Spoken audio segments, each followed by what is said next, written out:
আসসালামু আলাইকুম ভাই ব্রাদার, কেমন আছেন? আমি আলহামদুলিল্লাহ। যারা চ্যানেল থেকে দেখছেন চ্যানেলটাকে সাবস্ক্রাইব করবেন প্লিজ। আজকে কথা বলবো ইকবাল মামা, বুবলি, অপু বিশ্বাস প্রসঙ্গে।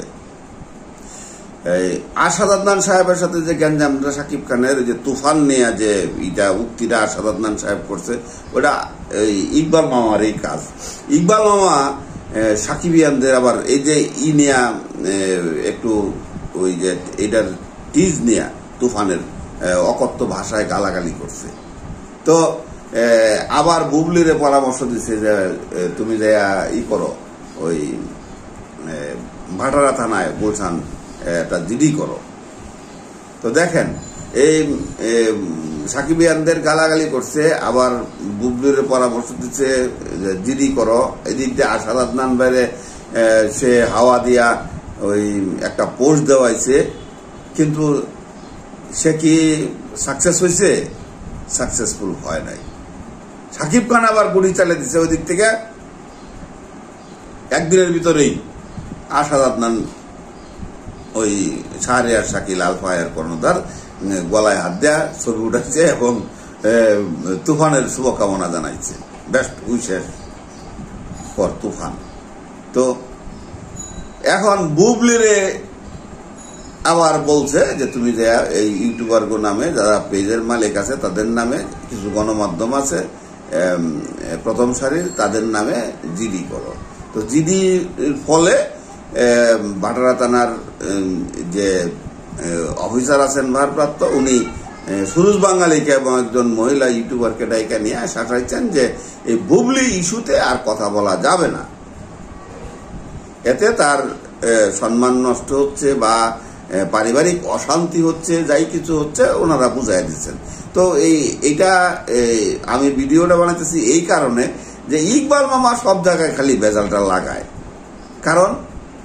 কারণ কিন্তু দুইটা, একটা হলো জয় আর একটা হলো পরাজয়। পৃথিবীতে এই দুইটা জিনিস আছে।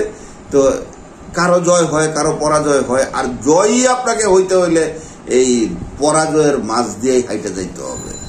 পরাজয় না হলে তো আপনি জয় হইতে পারবেন না।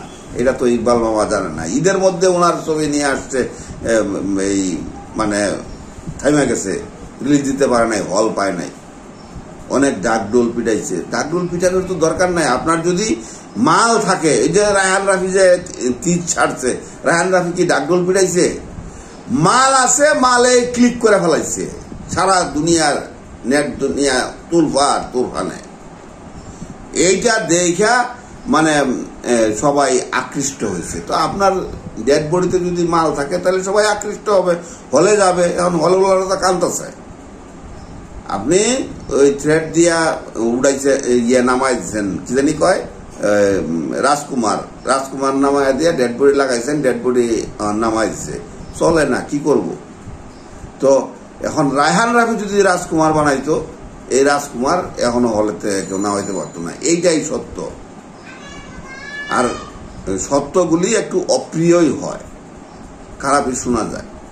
তো এই যে গিরিঙ্গি লাগাইতেছে ইকবাল মামা, গিরিঙ্গি লাগাই লাভটা কি হচ্ছে? আসাদ আদনান সাহেব আসছে চলচ্চিত্রের আশীর্বাদ হিসাবে, চলচ্চিত্রকে সমৃদ্ধ করার জন্য উনি আসছে।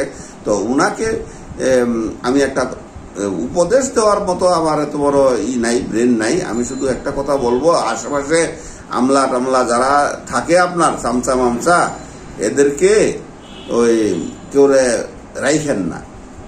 আর যদিও রাইখেন, ভালো মানুষ যদি পান এইগুলির রাইখেন। আর যদিও থাকে কেউ সরতে না চায়, জোকের মতো ধরে রাখে, তারে স্যাপ দেয়া ওই মানে ফালাই দিয়েন, কামড় দিতে দিয়েন না। দেখলেন তো ভালো জিনিস। আমি এইটা বুঝি না যে আসাদ আদনান সাহেবের কি কারণে রায়হান রাফির উপরে খেপা আর সাকিব খানের উপরে খেপা, কোনো কারণই নাই। হয়তো বা এরকম থাকতে পারে যে আবার উনি শিডিউল চাইছে, শিডিউল চাইলেই তো এখন সাকিব খান শিডিউল দিবে না। গল্প দেখবে, ডিরেক্টর দেখবে, পছন্দ হলে শিডিউল দিবে, নইলে দিবে না। এটাই ট্রু। তো রায়হান রাফি এত বড় ধামাকাদার একটা নিয়ে আসছে, ওনার যে রাজকুমার এত টাকা খরচ করে ডাকডোল পিডিয়া এই চেন্নাই শুটিং করছে, এই সাজেক শুটিং করছে, পাবনায় শুটিং করছে, এই টাঙ্গাইলে শুটিং করছে, আমেরিকার বিভিন্ন স্টেটে শুটিং হয়েছে। কিন্তু চলে নাই ওই রকম। তো এক টিজার যে বাজিমাত করে দিয়েছে রায়হান রাফি, এটা দেখেই মাথা খারাপ হয়ে গেছে গা ইকবাল মামার, এই লাগাই দিছে। মূল কারণটা হচ্ছে এই। তো ইকবাল মামার মতো থাকুক, সাকিবিয়ানরা যেভাবে আছে, আমরা সাকিবিয়ানদের মতো থাকি। সাকিবিয়ানদেরকে কেউ যদি মনে করেন যে আমরা তার পক্ষের লোক, তার সপক্ষের লোক, তার কথায় নাচবো, তার কথায় উঠবো, আর সাকিব খানকে যদি কেউ মনে করে হাতের গ্রিবের মধ্যে রাখবে, তাহলে এটা ভুল হবে। সাকিবিয়ানরা সাকিব খানের পাশে আছে, কোনো প্রডিউসারের পাশেও নাই, কোনো ডিরেক্টরের পাশেও নাই। এই কথাটা সবাই মনে রাখবেন, এই জন্য এই ভিডিওটা বানালাম। যদি কখনো সাকিব খানের বিরুদ্ধে কেউ যায়, তখন অলরেডি সাকিবিয়ানদের বিরুদ্ধে চলে যায়, সাকিবিয়ানরা বয়কট করে তাদেরকে। এজন্য আপনারা যে যাই বলেন, খারাপ লোকদের কথায় আপনারা মানে কানমোষ লড়ায়েন না, যে কোনো স্ট্যাটাস দিয়েন না।